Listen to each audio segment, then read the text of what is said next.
TV news ఛానల్కి స్వాగతం. జూలూరుపాడు గ్రామ పంచాయతీలలో 4 అంగన్వాడీ సెంటర్లు ఉండగా ఒక సెంటర్కు డ్యూటీకి రాకపోయినా ఆ ఉద్యోగి హాజరు చేస్తున్నారంటూ కొందరు మహిళలు ఆందోళనకు దిగారు.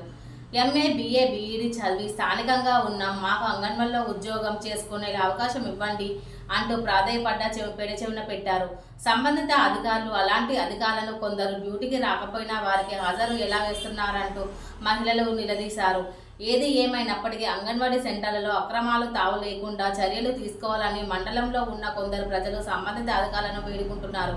ఏసన్ 24 టీవీ న్యూస్ జూలూరుపాడు.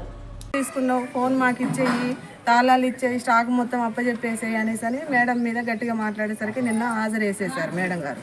ఈరోజు మేము మరి ఏంటి మేడం హాజరు ఎందుకు వేశారు అనేసి అని మేము మేడం అడిగితే ఇట్లా జరిగిందమ్మా, నన్ను ఇట్లా పై అధికారులు అందరూ నన్ను సూపర్వైజర్ సిడిపి మేడం గారు ఇలా అన్నారు, అందువల్ల నేను హాజరు వేయటం అయింది జరిగింది, మరి మీరు ఒకసారి ఫోన్ చేసి మాట్లాడండి అంటే మేడం ఫోన్ చేసి మాట్లాడాలంటే ఫోన్ మాట్లాడతాను మేము ఫోన్ కట్ చేసేసి, మరి ఎందుకు మేడం మీరు ఆ రోజు అదే మాట చెప్పారు కదా, విచారణ పూర్తయిన దాకా స్కూల్కి రాదు అని చెప్పారు కదా, మీరు ఈరోజు ఏ విధంగా వేస్తారు అంటే అమ్మ బాధ్యత ఎవరో ఒకరు తీసుకోవాలి కదా, చెయ్యాలి కదా, అన్ని మాటలు అనగానే సరిపోతాయి అని ఈరోజు మాట తప్పుకుంటాను సిడిపి గారు అట్లా చేస్తాను.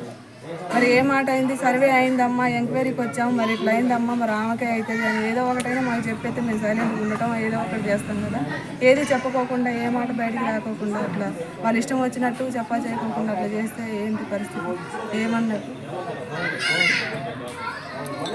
అంటే రాకుండా రాకపోయినా ఏమన్నారా, ఎవరు రాకపోయినా ఏమన్నారా, మరి ఎట్లా వేసారు రాకుండా మీరు, అసలు క్యాండిడేట్ లేదు లేకుండా ఎట్లా వేసారు మేడం చెప్తే వేసారు.